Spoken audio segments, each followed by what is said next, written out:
ಸ್ವಾತಂತ್ರ್ಯ, ಸಮಾನತೆ ಮತ್ತು ನ್ಯಾಯವನ್ನು ಭಗವಾನ್ ಬುದ್ಧರು ಹ್ಯಾಕೆ ಕೊಟ್ಟಿದ್ರು ಅಂತಂದ್ರೆ, ಭಗವಾನ್ ಬುದ್ಧರು ಭಿಕ್ಷುಕರ ಸಂಘ ಮಾಡಿದರು, ಭಿಕ್ಷುಣಿ ಸಂಘ ಮಾಡಲಿಲ್ಲ.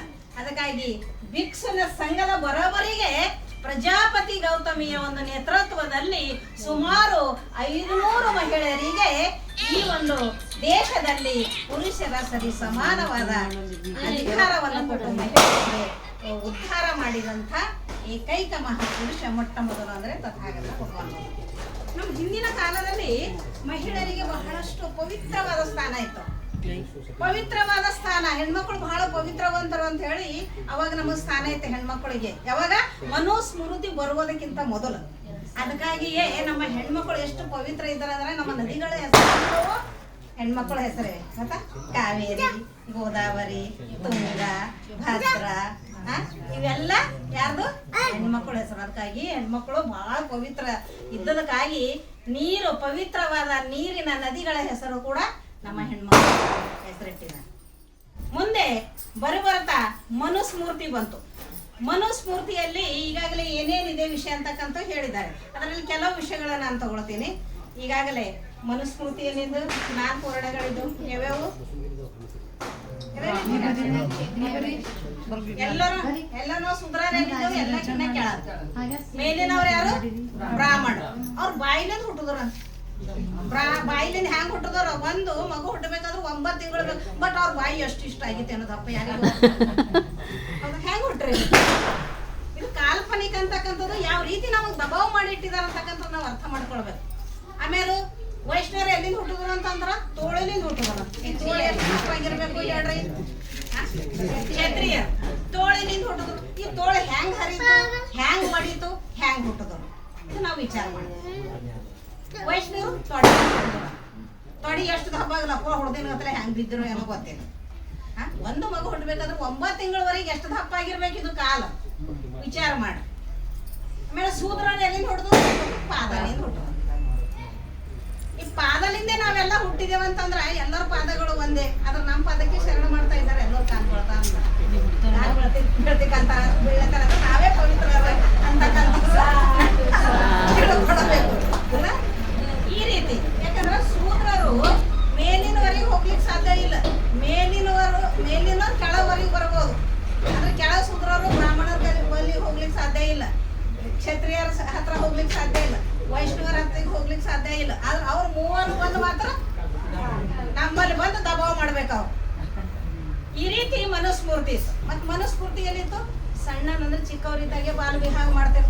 ಬಾಲ ವಿವಾಹ ಮಾಡಿದಾಗ ಒಂದ್ ವೇಳೆ ಗಂಡು ಮಗು ಸಣ್ಣವನಿರುವಾಗೆ ಚಿಕ್ಕವನಿಗೆ ಸತ್ತು ಹೋದನು ಅಂತಂದ್ರ ಆ ಹುಡುಗಿ ತನ್ನ ಇಚ್ಛೆಗಳೆಲ್ಲ, ತನ್ನ ಆಶೆಗಳೆಲ್ಲ ಬದಿಗೊಟ್ಕೊಂಡು ಸಾಯುವರೆಗೆ ಹಂಗೆ ಇರ್ಬೇಕಾಗಿದೆ. ಎರಡನೇ ಮದುವೆಗೆ ಅವಕಾಶ ಇದೆ. ಒಂದು ವೇಳೆ ದೊಡ್ಡವ್ರು ಆದ್ಮೇಲೆ, ಮಕ್ಕಳು ಹಡದಿನ ಮೇಲೆ ಗಂಡ ಸತ್ತನು ಅಂತಂದ್ರೆ ಅದ್ರ ಮನುಸ್ಮೃತಿ ಏನಿತ್ತು? ಗಂಡ ಸತ್ತ ಮೇಲೆ ಜೀವಂತವಾಗಿ ಅವಳಿಗೆ ಜಬರ್ದಸ್ತಿಯಾಗಿ ಗಂಡನ ಜೊತೆ ಚಿತಿಯಲ್ಲಿ ಹಾಕಿ ಸುಟ್ಟು ಬಿಡ್ತೇವೆ. ಯಾಕಂದ್ರೆ ಆಕಿಗೂ ಆಶೆ ಸತಿ ಒಡೆಯ ಸಹಗಮನ. ಆಕಿ ಎಷ್ಟು ಪಾಪ ಚೀರಾಡ್ತೀವಳೆ, ನನ್ನ ಜೀವಂತಾಗ ಸುಟ್ಟು ಬೇಡ್ರಿ, ನಂದು 2 ಮಕ್ಕಳವ, ಅವ್ರ ಪಾಲನೆ ಮಾಡ್ಬೇಕು, ಅವ್ರ ಪೋಷಣೆ ಮಾಡ್ಬೇಕು, ಅವ್ರ ಉದ್ಧಾರ ಮಾಡ್ಬೇಕು. ನನ್ನ ಗಂಡಂತ ಸತ್ತು ಹೋಗ್ಯ, ನನಗ ಆ ಗಂಡಗ ಅಗ್ನಿಯಲ್ಲಿ ಹಾಕಿ ಸುಡ್ತಾ ಇದ್ದೀರಿ, ಬಟ್ ಅವನ ಜೊತೆ ನನ್ನ ಸುಡಬೇಡ್ರಿ, ನನ್ನ ಮಕ್ಕಳು ಪರದೇಶ ಐತ. ಎಷ್ಟು ವಿನಂತಿ ಮಾಡ್ಕೊಂಡ್ರು ಕೂಡ ಜಬರ್ದಸ್ತಿಲಿಂದ ಜೀವಂತವಾಗಿ ಗಂಡನ ಜೊತೆ ಸುಟ್ಟು ಬಿಡ. ಅಷ್ಟೊಂದು ಗುಲಾಮರಾಗಿ ನಮ್ಮನ್ನು ಮನುಸ್ಮೃತಿಯಲ್ಲಿ ಅವರು ಬರ್ದಿರ. ಅವರಿಗೆ ತಕ್ಕಂತೆ, ಅವ್ರ ವಿಚಾರಕ್ಕೆ ತಕ್ಕಂತೆ, ಅವರಿಗೆ ಅನುಕೂಲವಾಗುವಂತೆ ಅವರನ್ನು ಕಾನೂನು ಮಾಡ್ಕೊಂಡಿದ್ರು. ಅದೇ ಮನುಸ್ಮೃತಿ. ಹೀಗೆಲ್ಲ ಮಾಡಿ ಈಗೆಲ್ಲ ಹೇಳಿದ್ರಲ್ಲ, ಹೆಣ್ಮಕ್ಳನ್ನ ಅಡಿಗೆ ಮನೆಗೆ ಇರಬೇಕು, ಯಾವುದರಲ್ಲಿ ಅಧಿಕಾರ ಇಲ್ಲ. ಆ ರೀತಿ ಶ್ಲೋಕ ಹೇಳ್ತದ. ಯಾವುದು? ಮನುಸ್ಮೃತಿ 166ನೇ ಶ್ಲೋಕ ಹೇಳ್ತದ. ಏನ್ ಹೇಳ್ತದ ಅಂತಂದ್ರೆ, ಹುಡುಗಿ ಸಣ್ಣವಳು ಇರ್ಲಿ, ಯೌವನ ವ್ಯವಸ್ಥೆ ಇರ್ಲಿ, ಅಥವಾ ವೃದ್ಧಾಪ್ಯ ಮುದುಕಿ ಆಗಲಿ, ಅವಳಿಗೆ ಯಾವುದ ಮನೆಯಲ್ಲಿ ಅಧಿಕಾರವನ್ನು ಸಣ್ಣದ ಒಂದು ಕೆಲಸ ಮಾಡ್ಬೇಕಾದ್ರೂ ಅಧಿಕಾರ ಇದೆ. ಅಷ್ಟು ಗುಲಾಮರಾಗಿ ಅದು ಶ್ಲೋಕ ಹೇಳ್ತದೆ.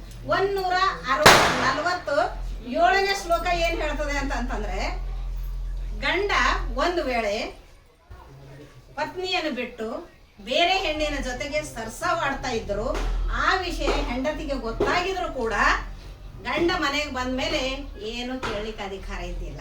ಗೊತ್ತಿದ್ರು ಕೂಡ ಮತ್ತ ಅವನ ಜೊತೆ ನಗು ನಗುತ್ತಾನೆ ಅವನು ಸೇವೆ ಮಾಡಬೇಕು, ನಗು ನಗುತ್ತಾನೆ ಅವಳ ಮನೆಯಲ್ಲೇ ಇರಬೇಕು.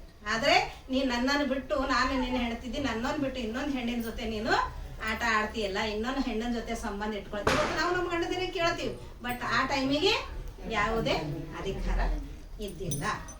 ಆಮೇಲೆ ಈಗಾಗಲೇ ಹೇಳಿದ್ರು, ಒಂದ್ ವೇಳೆ ಗಂಡನ್ ಹೆಂಡತಿಯ ಯಾವಾಗ್ಲೂ ಹೆಂಡತಿಯ ಅಪೋಸಿಟ್ ಇದ್ರೂ ಕೂಡ ಯಾವುದೇ ಮಾತು ಕೇಳ್ತಾ ಇದ್ದಿಲ್ಲ ಕೂಡ ಅಂದ್ರೆ ಗಂಡ ಮನೆಗೆ ಬಂದ ತಕ್ಷಣ ಗಂಡಗೆ ನಗುತ್ತಾ ಗಂಡ ರಾತ್ರಿ ನಿದ್ದೆ ಹತ್ತುವವರೆಗೆ ಅವನು ಕಾಲು ಒತ್ತಿ ಮೈ ಒತ್ತಿ ಸೇವೆ ಮಾಡ್ಕೊಂಡು ಯಾವಾಗ ಅವನು ಸಾಕು ಬಿಡು ಈಗ ನೀನು ಮಲ್ಕೊಳ್ಳು, ನೀನು ರೆಸ್ಟ್ ಮಾಡು ಅಂದಾಗ ಮಾತ್ರ ಹೆಂಡತಿ ಮಲ್ಕೊಳ್ಬೇಕು. ಇಲ್ಲ ಬೆಳಗನ ಅವನು ಎಚ್ಚರಿದ್ರೆ ಬೆಳಗನ ಅವನು ಸೇವೆ ಮಾಡ್ಕೊಂತ ಕೂಡ್ಬೇಕು. ಈ ರೀತಿ ಹೆಣ್ಮಕ್ಕಳಿಗೆ ಗುಲಾಮರಾಗಿ ಬಿಟ್ಟಿದ್ರು. ಶಿಕ್ಷಣದಂತೂ ದೂರಿನ ಮಾತಿತ್ತು.